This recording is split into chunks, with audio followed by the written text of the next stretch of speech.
The emergency meeting of the Galactic Council was unlike anything in their long history.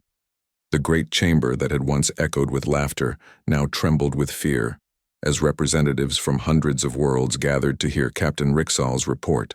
The news he brought back from Earth shook the foundations of everything they thought they knew about the universe. Elder Morden sat in his chair with all 6 arms gripping the armrests so tightly that his purple skin had turned almost white. His ancient eyes that had seen the rise and fall of civilizations now stared at data screens that showed impossible readings from the small blue planet.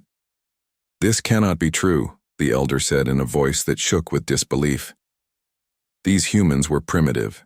When we last observed them, they could barely manage to leave their own atmosphere. How could they possibly possess technology that makes our greatest achievements look like children's?" Toys Admiral Kyung-ho Shin of the Earth Defense Fleet materialized in the center of the council chamber without any visible means of transport. He simply appeared as if he had stepped through the fabric of space itself. His presence caused the electronic systems throughout the chamber to fluctuate and sensitive. Individuals among the aliens felt something vast and ancient stirring in the quantum fields around him.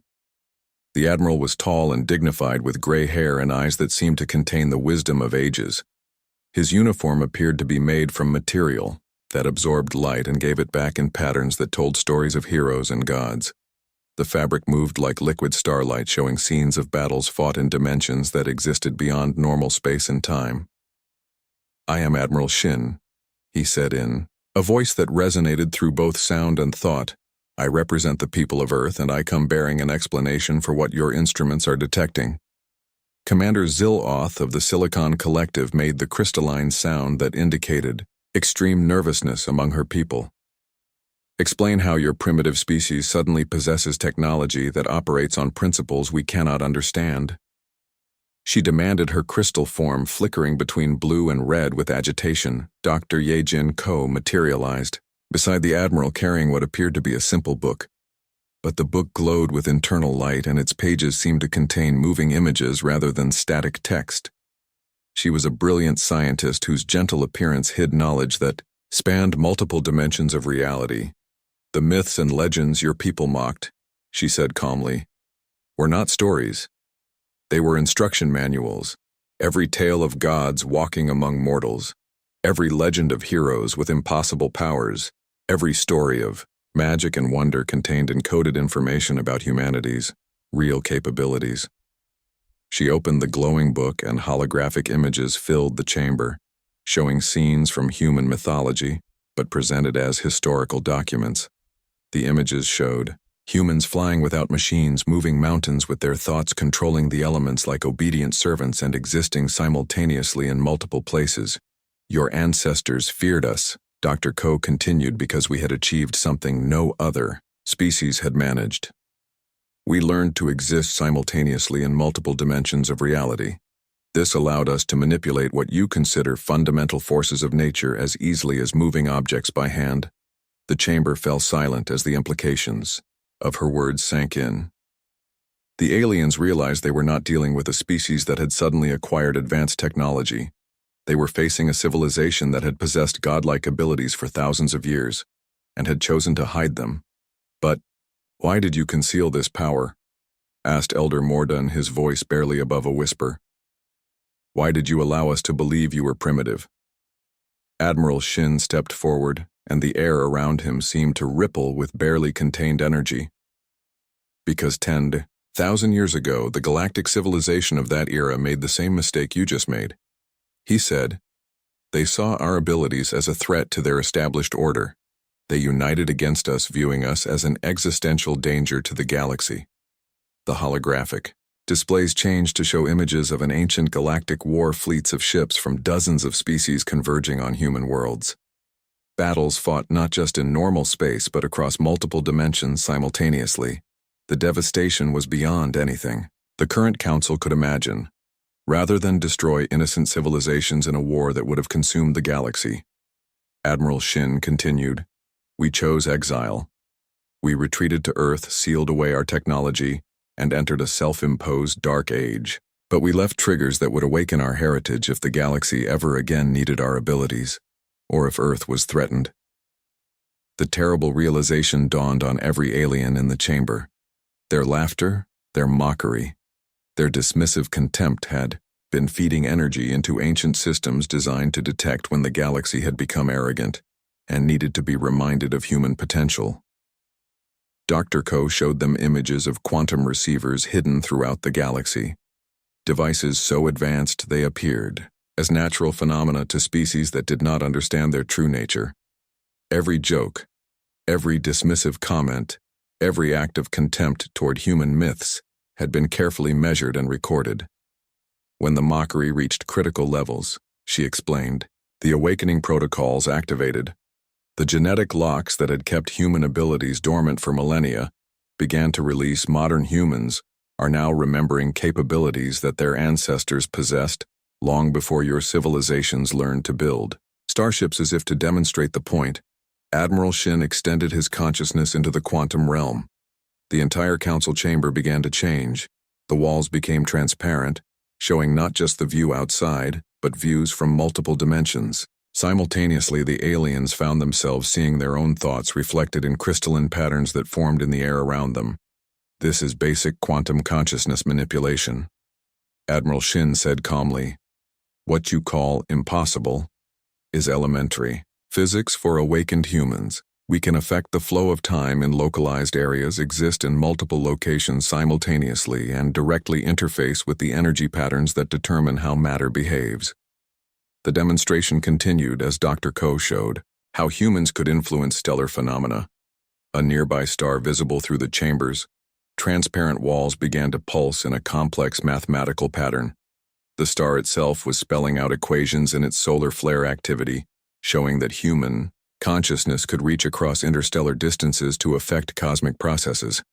The most terrifying revelation came when the Admiral showed the Council what human defensive capabilities looked like. He activated what he called a myth field around himself, and suddenly his appearance began to change. His form became larger and more imposing, taking on characteristics that matched descriptions from ancient human legends. Wings of pure energy sprouted from his shoulders. His eyes began to glow. With internal fire, his voice took on harmonic overtones that seemed to come from multiple dimensions at once. The transformation was not illusion or technology in any conventional sense. It was human consciousness imposing its will directly onto reality itself, making the impossible become real through sheer force of awakened mind. The aliens in the chamber shrank back in terror as they realized they were witnessing something far beyond their comprehension. The humans were not using technology to create these effects. They were using their evolved consciousness to rewrite the laws of physics in localized areas. Your myths called these abilities magic, Admiral Shin said as he returned to normal appearance. But they were always just advanced applications of quantum mechanics. We never lost the knowledge, we simply chose not to use it until the galaxy proved it needed guidance again. Dr. Ko closed her glowing book, and the holographic displays faded. Throughout the chamber, the aliens sat in stunned silence as they tried to process what they had witnessed. Every assumption they had made about the nature of reality had been shattered. Every belief they held about the limits of what was possible had been proven wrong. The Admiral delivered his final message with quiet authority. What you have witnessed represents perhaps 1% of our current capabilities. 10,000 years of evolution have enhanced our abilities far beyond what our ancestors possessed. We are no longer the species you once feared, we are something entirely new. As the human delegation prepared to leave the chamber, Elder Morden found his voice one last time. "What do you want from us?" he asked, his ancient pride finally broken by the magnitude of what he had seen. Admiral Shin paused at the threshold of space and time. "The same thing we wanted 10,000 years ago," he said sadly. "For the galaxy to grow beyond fear and embrace the infinite possibilities that exist when all species work together, instead of trying to dominate each other." The chamber fell into darkness as the humans departed, leaving the Galactic Council to contemplate a future where everything they thought they knew about power and civilization had become obsolete. The sleeping giant was not just awake, it had evolved into something beyond their wildest nightmares or their greatest hopes. 3 months passed since the aliens laughed at Earth. The strange energy readings that Hyun-Ki Park and Min Kim detected were getting stronger every day. Now scientists all over the world were seeing the same impossible things. Captain Dong-hyun Lee worked for the Korean space program. He spent his days watching satellites that circled Earth like metal moons. These satellites were supposed to watch the weather and help people talk to each other across long distances, but lately they were seeing things that made no sense. Dong-hyun stared at his computer screen with wide eyes.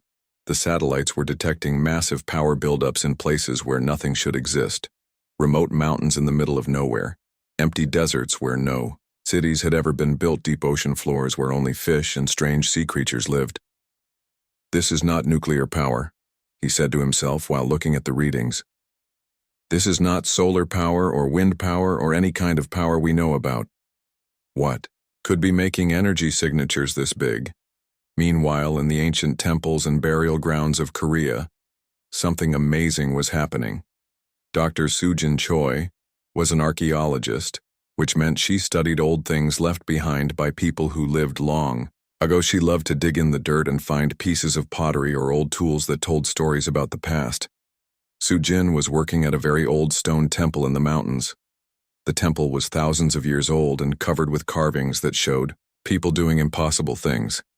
The carvings showed humans flying through the air without machines. They showed people moving huge stones with their bare hands. They showed warriors who could control fire and water, like they were toys, for years. Sujin had thought these were just art made by people who liked to tell exciting stories. But today, when she used her electronic tools to study the carvings, something incredible happened. The stone patterns began to glow with soft blue light. Sujin dropped her equipment and stepped back in shock. The carvings were not just pictures. They were actually complicated designs that looked like the circuit boards inside computers. But these circuits were carved in stone thousands of years ago, long before humans invented electricity. She called her assistant Jae-min, who came running when he heard the fear in her voice. Together they watched as the glowing patterns spread across the entire temple wall. The light pulsed like a heartbeat, and with each pulse the glow got brighter. Jin realized something that made her hands shake. These were not random decorations made by primitive people. These were blueprints, technical drawings that showed how to build machines using science that was far ahead of anything modern humans had created. Deep underground in places that governments did not know existed, enormous structures were waking up. These were not alien buildings. They were clearly made by humans. But they used technology that seemed impossible. The designs were beautiful and complex, like the greatest art ever made. But they were also functional. Like the most advanced machines, General Tae-won Yoon was in charge of Earth's military forces. He got reports from soldiers and scientists all over the world. Every report said the same impossible thing. Ancient human structures were rising from places where they had been hidden for thousands of years. Some came up from the bottom of the ocean, dripping with seawater, but showing no signs of damage from being underwater for so long. Others pushed up through solid rock and mountain ranges, creating new peaks that glowed with their own light.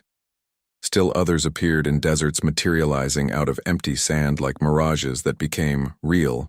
Each structure was different, showing the art and culture of different human civilizations. Greek buildings with marble columns that pulsed with energy.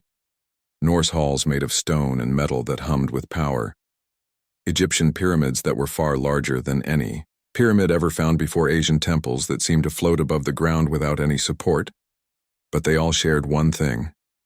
They all used the same mysterious technology that turned the myths and legends into working machines. Dr. Bo Young-nam worked in a laboratory where she studied the tiny building blocks of life called DNA. She was very good at reading the genetic codes that told the story of where all living things came from. When General Yoon brought her tissue samples from the awakening sites, she made a discovery that changed everything. The DNA traces in the samples were definitely human, but they were human DNA like nothing she had ever seen before. These humans had genetic markers that suggested they could do things that normal humans could never do. Enhanced strength that would let them lift weights that would crush ordinary people. Accelerated healing that would let them recover from injuries in hours instead of weeks. Enhanced reflexes that would let them move faster than the human eye could follow, and most impossible of all, the ability to connect their minds directly to energy fields that existed in the space between atoms. Bo-young ran the tests again and again, but the results were always the same. The DNA was real, and it belonged to humans who lived on Earth thousands of years ago. But these humans had capabilities that sounded exactly like the gods and heroes from ancient myths. As more sights awakened around the world, the planet itself began to change. The magnetic field that protected Earth from dangerous space radiation started to shift in ways that scientists had never seen before. The northern lights that usually only appeared near the poles began dancing in the skies over every continent. Weather patterns changed too, but not in harmful ways. Deserts that had been dry for centuries began to bloom with plant life that grew impossibly fast and strong. Polluted rivers ran clean overnight, as if something was filtering out all the harmful chemicals. Cities that had been covered in smog for decades suddenly had air so clean it sparkled. Dr. Hyun-Ki Park and Professor Minna Kim worked together to understand what was happening. Their instruments showed that Earth was being transformed by technology that operated on principles they had never learned in school. The planet was not just waking up ancient machines, it was becoming something new in the deepest caves beneath the Korean mountains, chambers that had been sealed since before recorded history began to open. These chambers contained libraries of knowledge carved into crystal walls that glowed with their own light. The crystals stored information, the way computers stored data, but they could hold millions of times more knowledge. The information in these libraries told an incredible story. Thousands of years ago, humans had achieved a level of technology and understanding that made them seem like gods to anyone who did not know their secrets. They had learned to work with the fundamental forces that held the universe together. They could manipulate matter and energy with their thoughts. They could travel across vast distances instantly. They could even exist in multiple places at the same time. But something had happened. Something that forced these advanced humans to hide their knowledge and pretend to be primitive. The libraries hinted at a great conflict that threatened not just Earth, but the entire galaxy. These ancient humans had made a choice to sacrifice their advanced civilization to prevent something terrible from happening. They had hidden their technology deep beneath the surface of the planet and created genetic locks that would only activate when certain conditions were met. The laughter and mockery of alien species was one of those conditions. It was a sign that the galaxy had become arrogant and dismissive of human potential. Once again, it was time for the truth to be revealed. As the awakening continued, people all over Earth began to experience strange changes. Some found they could sense things that were happening far away. Others discovered they could influence electronic devices just by thinking about them. A few began to show physical abilities that reminded everyone of the ancient myths. The changes were gentle at first, like seeds beginning to sprout, but everyone could feel that something much bigger was coming.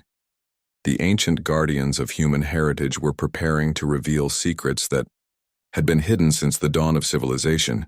In space stations orbiting other worlds, alien scientists detected the energy changes coming from the small blue planet they had dismissed as unimportant. Their instruments registered power levels that should have been impossible for such a primitive world. Some aliens began to wonder if they had made a mistake in their assessment of Earth, but most of the Galactic Council was too proud to admit they might have been wrong. They continued with their daily business of ruling the galaxy, never imagining that the creatures they had mocked were about to remind everyone what humans were really capable of achieving. The awakening was no longer just beginning. It was accelerating, and soon, the entire galaxy would see that the myths and legends of Earth were not fantasies at all. They were historical records of humanity's true heritage, waiting patiently for the right moment to return. The alarm bells rang throughout the Galactic Council monitoring station. The sounds were sharp and urgent, telling everyone that something very important was happening. The alien operators looked at their screens with growing worry as energy readings from the small blue planet reached levels they had never seen before. Captain Rixall of the Avian Federation received the emergency call while he was resting on his home ship. His people looked like giant birds with golden feathers and sharp, intelligent eyes that could see across vast distances. He had been chosen to lead the investigation because the avian people were known for being careful and smart when dealing with unknown situations. "We need to see what these primitive humans are doing," said the voice from the council station. "The energy readings suggest they have found some kind of ancient technology probably left behind by a more advanced species. We need to make sure they do not hurt themselves or damage anything important." Captain Rixall gathered 2 other ships for the mission. The 3 vessels were sleek and powerful, representing some of the best technology the Galactic Council had to offer. They could travel faster than light and carried weapons that could destroy entire planets if necessary. But they were going to Earth expecting to find confused primitives playing with forces they did not understand. The journey to Earth took only a few hours using their advanced faster-than-light drives. But as they approached the small blue planet, something made Captain Rixall feel very uncomfortable. His ship's instruments were detecting energy fields around Earth that his technology could not identify.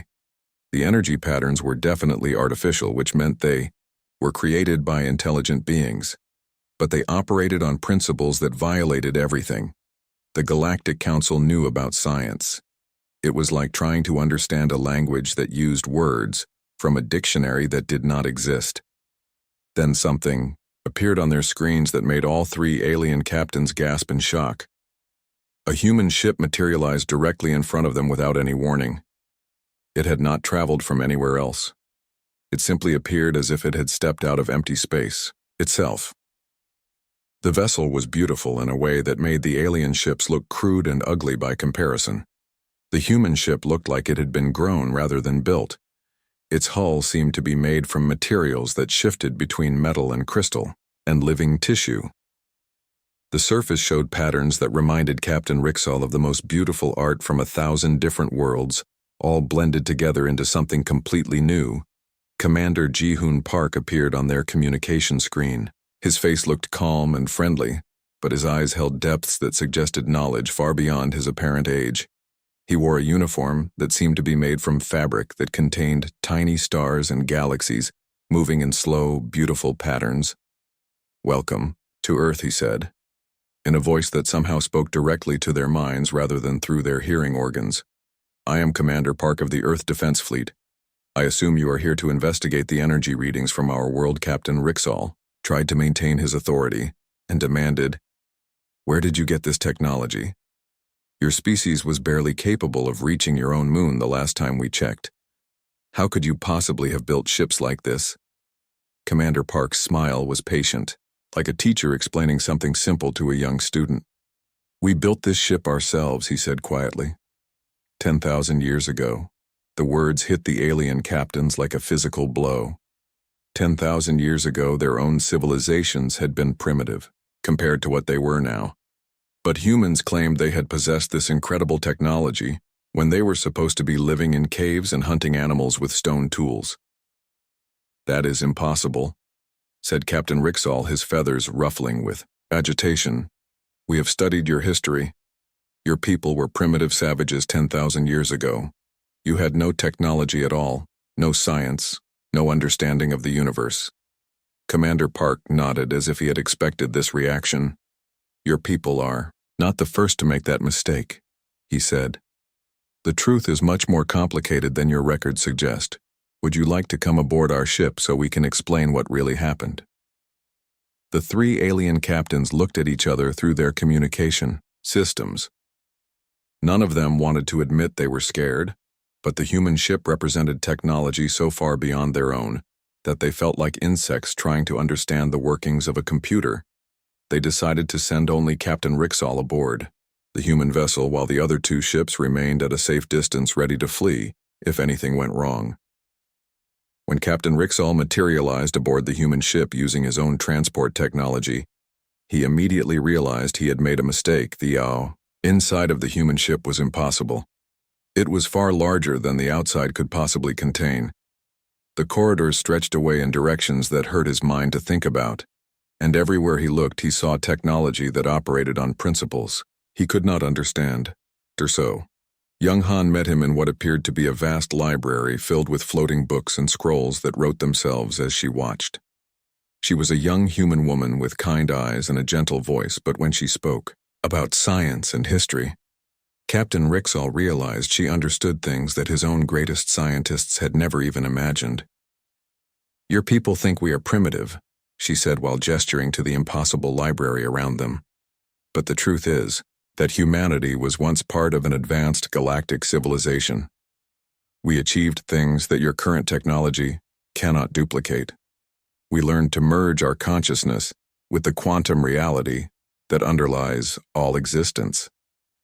She led him to a viewing area where he could see Earth floating below them, but also see strange images that showed the planet as it had existed thousands of years ago. The Earth of the past was covered with cities that floated in the air and structures that reached from the ground all the way to space. "We discovered something that the other species of that ancient galaxy feared," she continued. "We learned how to exist simultaneously in multiple dimensions of reality. This gave us power that seemed godlike to anyone who did not understand the science behind it. We could manipulate what you call the fundamental forces of nature as easily as moving objects with our hands." "Captain." Rixall felt his world beginning to crumble around him. "But if you had such power, why did you hide it? Why did you let the galaxy think you were primitive?" Dr. Han's expression became sad. "The council of that ancient era united against us," she explained. "They saw us as a threat to the established order of the galaxy, rather than fight. A war that would have destroyed countless innocent worlds. We chose exile. We retreated to Earth, sealed away our technology, and entered a voluntary dark age." She showed him more images of the past, the ancient human civilization making the choice to give up their advanced technology and live as if they had forgotten everything they once knew. It was the greatest sacrifice any species had ever made for the good of others. "But we left safeguards," Dr. Han continued. "Triggers that would awaken our heritage if Earth was ever threatened or if the galaxy once again needed our abilities. Your people's mockery of our myths was one of those triggers. Every laugh, every dismissive comment fed energy into quantum receivers that had been waiting. For thousands of years, Captain Rixall realized with growing horror that his own people's arrogance had been the key that unlocked this sleeping giant. The Galactic Council's contempt for human stories had awakened something far more powerful than they had ever imagined. "The ancient myths were not fantasies," Dr. Han said gently. "They were instruction manuals, coded information about our real capabilities. Every story of gods walking among mortals, every legend of heroes with impossible powers, contained technical specifications for abilities that we possessed long before your civilizations learned to make fire," as if to demonstrate her point. Dr. Han extended her hand toward a wall of the ship. The solid metal began to flow like water, reshaping itself into complex patterns that pulsed with their own light. She was manipulating matter at the atomic level using nothing but her consciousness. "This is elementary manipulation compared to what awakened humans can achieve," she said. "Your people's laughter has activated genetic locks that have been dormant for millennia. The humans you dismissed as primitive are remembering abilities that your greatest scientists cannot even theorize about." Captain Rixall watched in stunned silence as other humans aboard the ship demonstrated abilities that matched exactly the myths his people had mocked. One human woman caused gravity to reverse in a small area, making objects float upward. Another human man seemed to exist in two places at once, having conversations with different people while maintaining both presences simultaneously. The final demonstration came when Commander Park showed Captain Rixall the view outside the ship. Surrounding Earth in perfect formation were hundreds of vessels, similar to the one he was aboard. Each ship represented technology that could reshape the galaxy, and aboard each ship were humans whose awakened abilities made them seem like living gods. "This is what you awakened," Commander Park said quietly when you laughed at our stories. "The myths you dismissed as primitive fantasies are becoming reality once again. The question now is what your people plan to do about it." Captain Rixall knew that his answer would determine the future of galactic civilization. The sleeping giant was awake, and it was far more powerful than anyone had ever imagined. The great chamber floated in the deep black of space like a giant metal flower with 1,000 petals. Each petal was a different section, where alien beings from across the galaxy came to meet and talk. The chamber was bigger than most planets, and it shined with lights of every color you could think of. Today was special, because they had found something new. Something that made all the aliens very happy in a mean way. Ambassador Vextar stood up from his chair. His body looked like a giant lizard walking on two legs. His skin was dark green with yellow spots and his eyes were like red fire. He held up a small glowing square in his clawed hand, and his long tongue came out as he started to laugh. "Look at this, everyone," he said in his hissing voice. "These new creatures from the blue planet think they are so special. They have stories about their people doing impossible things." The other aliens in the chamber started to pay attention. Commander Ziloth was there too. She looked like she was made of blue crystal that moved like water. Her body made soft ringing sounds when she moved. She turned her crystal head toward Vexitar and waited to hear. More Vexitar looked at his glowing square and started to read. "Listen to this one. A human man who could fly without any machine just by moving his arms. He could also see through walls and lift things heavier than mountains with just his hands. Can you believe such silly stories?" The chamber filled with strange sounds as hundreds of different aliens started to laugh. Some made clicking noises, others made musical sounds, and some just shook their bodies.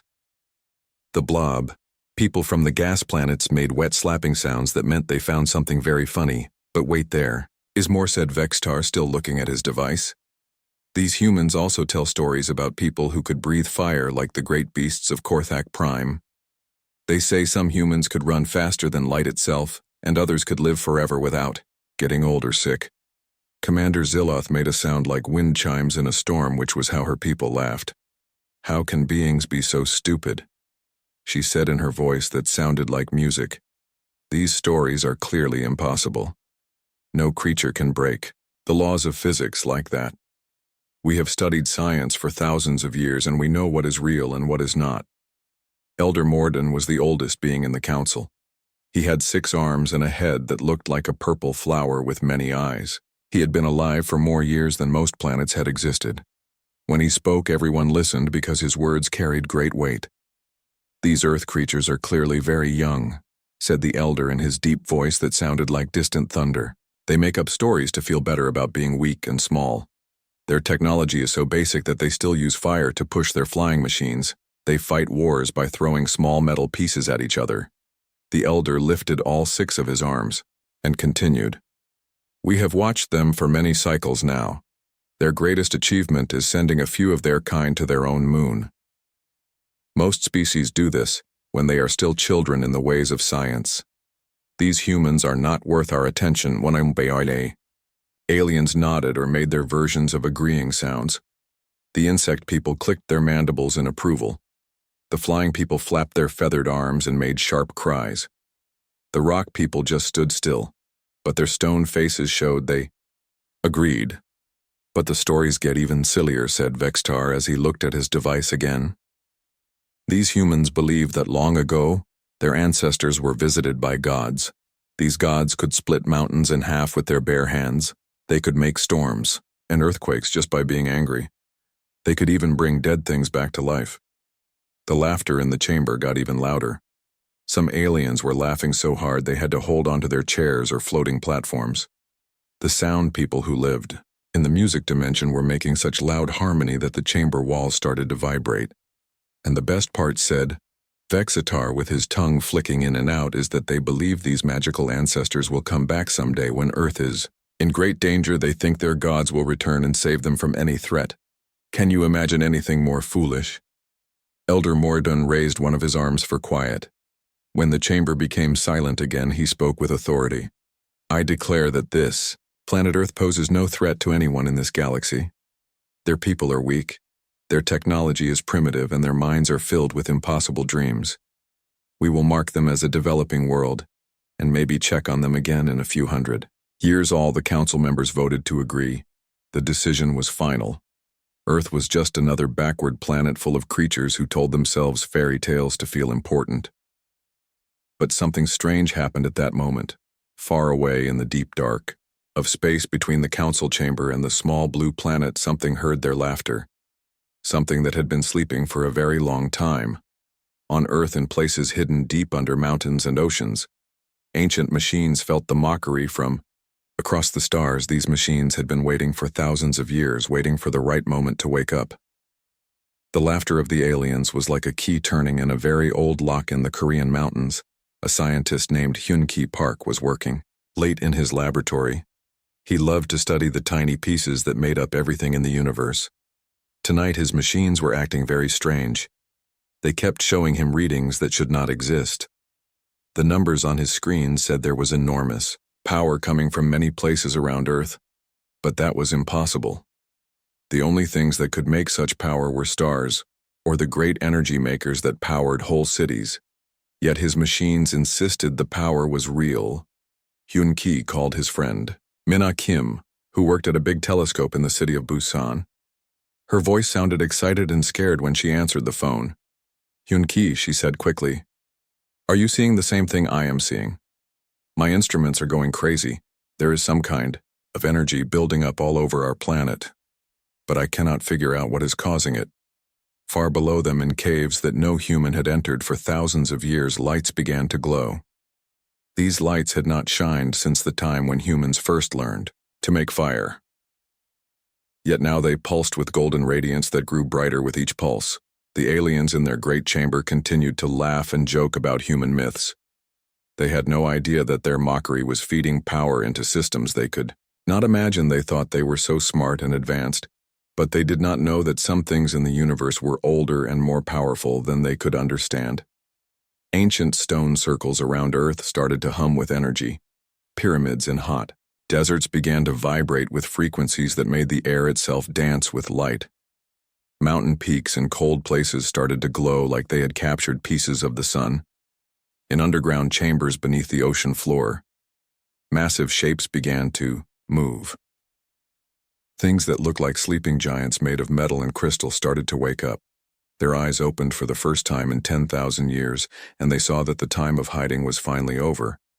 The Galactic Council finished their meeting, feeling very proud of themselves. They had classified another primitive species and could go back to their important work of ruling the galaxy. They had no way of knowing that their laughter had just awakened something that would change everything.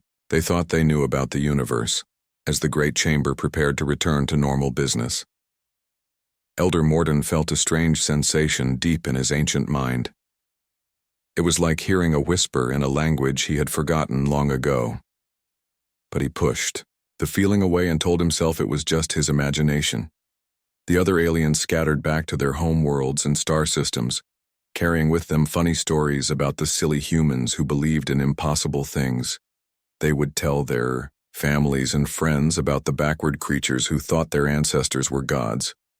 None of them realized that across the vast darkness of space, something was listening to every word they said. Something that remembered when the galaxy was very different than it was now. Something that had been waiting patiently for the right moment to remind everyone what humans were really capable of. The seeds of awakening had been planted by mockery and laughter. Soon those seeds would grow into something that would shake the foundations of galactic civilization. But for now, Earth continued to spin quietly around its yellow sun, while deep beneath its surface, ancient powers stirred from their long sleep and began to remember who they really were. The Galactic Council demanded proof. They needed to see with their own eyes exactly what these awakened humans could do. The fear in their voices was obvious, but so was their desperate need to understand the scope of the power they were facing. Admiral Shin agreed to their request, but his warning sent chills through every alien present. Even our simplest demonstrations, he said quietly, might fundamentally change your understanding of what is possible in this universe. Once you see what awakened humans can achieve, there will be no going back to your old beliefs about the nature of reality. The demonstration took place in the Kepler system, a collection of dead planets orbiting a dying star far from any inhabited worlds. Representatives from every major species in the galaxy gathered their most advanced observation ships in a safe perimeter around the test area. Their instruments were the finest technology the Council possessed, capable of measuring energy outputs that could power entire civilizations. Captain Min Ho-yu arrived aboard the Earth vessel Taebaek Range. The ship looked like it had been carved from a single massive crystal that contained entire galaxies within its structure. The hull reflected not just light, but possibilities showing different versions of itself existing simultaneously, in quantum superposition. Captain Yu was young for such a responsibility, but his eyes held depths that spoke of consciousness expanded far beyond normal human awareness. His crew moved around the ship with fluid grace as if they were dancing to music that only they could hear. Each crew member seemed to exist slightly out of phase with normal reality, occasionally becoming translucent before solidifying again. "We'll begin with basic matter manipulation," Captain Yu announced to the watching aliens. His voice reached them not through radio waves but through direct quantum resonance that allowed communication across any distance instantly. He extended his consciousness into the quantum realm, and the asteroid field around them began to change. Not with energy beams or gravitational fields, but with direct manipulation of matter at the subatomic level. The watching aliens saw rocks flow like water, reshaping themselves into perfect geometric forms that pulsed with internal light. Asteroids the size of mountains became delicate sculptures that defied every law of physics. The sculptures were hollow but stronger than the densest materials known to galactic science. They glowed with colors that did not exist in any normal spectrum, and they sang with harmonies that touched the minds of everyone who observed them. But this was only the beginning. Captain Yu demonstrated how humans could affect the very passage of time itself. Around his ship, zones began to form where time moved at different rates. In some areas, seconds passed like hours, while in others, entire minutes compressed into single heartbeats. The human ship began to exist in multiple temporal states simultaneously. The aliens watched in terror as they saw the vessel as it had been, and as it would be, all occupying the same space, but operating according to different flows of time. Dr. Yun-Young Park materialized on the observation decks of several alien ships at once. She was not a hologram or projection, but a fully physical presence capable of independent action in multiple locations. Her smile was gentle as she explained what the aliens were witnessing. "This is elementary consciousness manipulation," she said while standing on a dozen different ships simultaneously speaking to alien scientists who were barely able to comprehend what they were seeing. "We can expand our awareness across multiple dimensions, allowing us to exist in many places while remaining a single unified being to demonstrate advanced capabilities." She turned her attention to the dying star at the center of the system. The ancient sun had been burning for billions of years and was now in the final stages of collapse. But under Dr. Park's influence, the star began to behave in ways that violated every principle of stellar mechanics. The star pulsed in complex mathematical patterns. Its solar flares began writing equations in the space around it, creating formulas that described the fundamental structure of reality itself. The watching aliens realized they were seeing scientific knowledge being written in fire across interstellar distances. Your greatest scientists spent centuries developing theories about how stars work, Dr. Park explained while causing the dying sun to dance through a spectrum of impossible colors.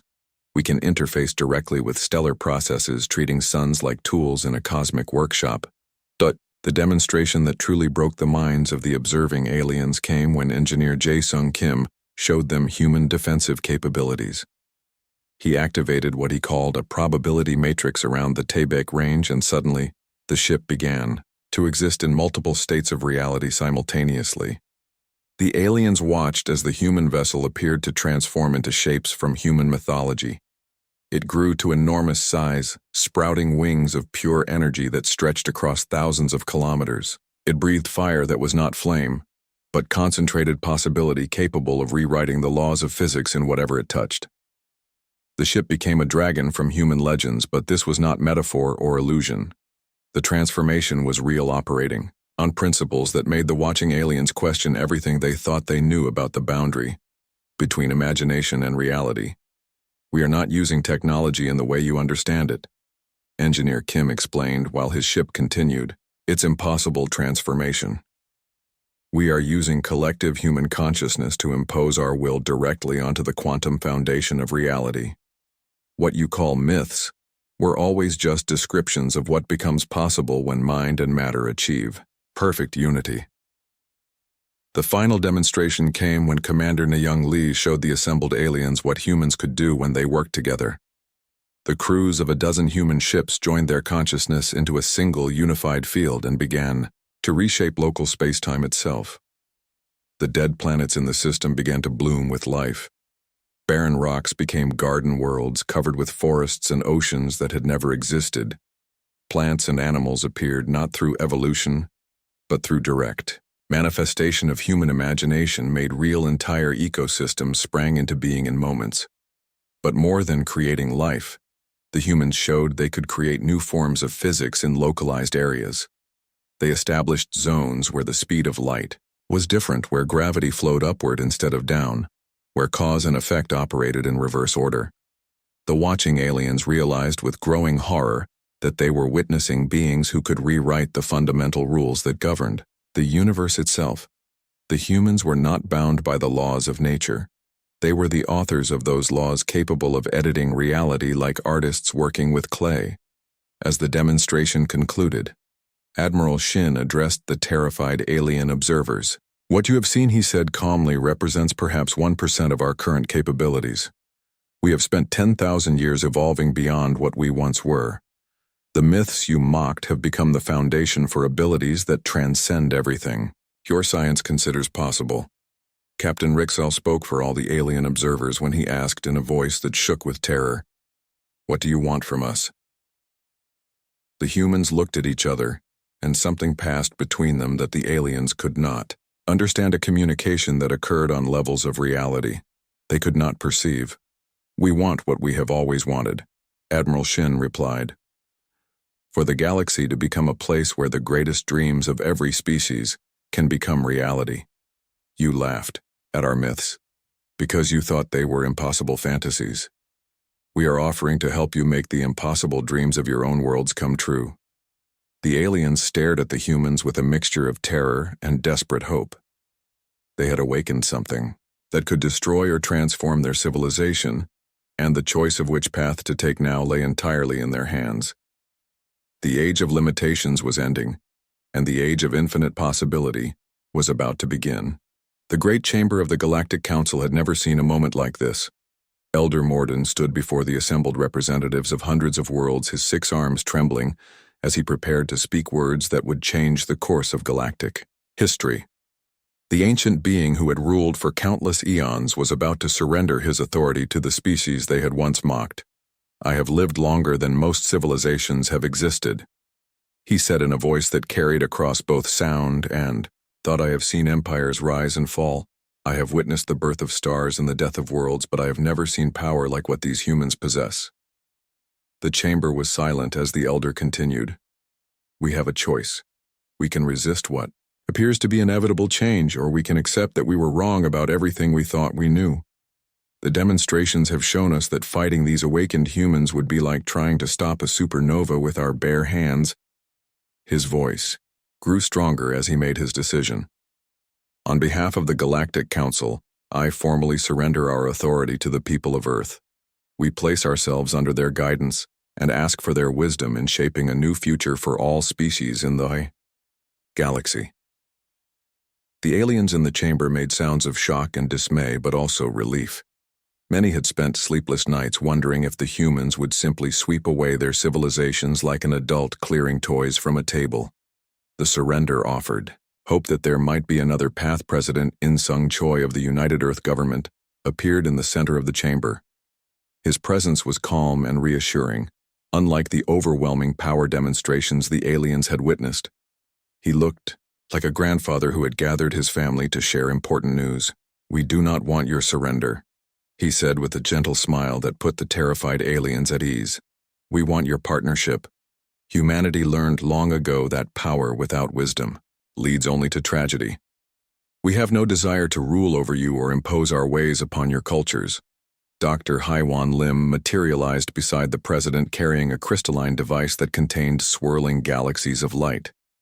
She was Earth's new director of galactic relations, and her role was to help every species understand what the new future could hold, rather than creating an empire based on human dominance. She explained, "We propose something that has never existed before. A galactic civilization where the myths and legends of every world can become reality. Each species' greatest stories and dreams will be given the technological foundation to manifest, creating a universe where imagination becomes the only limit to what is possible. The transformation began immediately. Human engineers appeared on worlds throughout the galaxy, working alongside alien scientists to upgrade their technology using quantum consciousness principles. Species that had struggled with energy shortages for centuries suddenly found themselves with access to stellar-level power sources. The Crystalline Collective discovered that their natural affinity for silicon-based technology could be enhanced to allow molecular-level manipulation. Their crystal cities began to grow into impossible spiraling towers that existed in multiple dimensions, simultaneously creating architecture that was both beautiful and functionally perfect.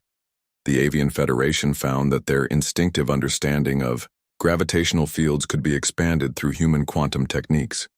Their cities began to float freely in the atmospheres of their worlds, no longer bound to planetary surfaces. They learned to ride gravitational currents between star systems, traveling faster than light by surfing the fabric of spacetime itself. But the most profound changes happened to the aliens themselves, as they began to unlock potentials they had never imagined. Captain Sujin O led the first mixed-species crew aboard the vessel Halcyon Hope, demonstrating how different alien abilities could be enhanced and combined through human consciousness techniques. Reptilian Engineer discovered that his species' natural ability to sense electromagnetic fields could be expanded to allow direct control over electronic systems throughout an entire star system. An insect navigator found that her hive mind's collective thinking could be enhanced to calculate probability matrices that predicted the outcomes of complex galactic events. Each species began to realize that their own myths and legends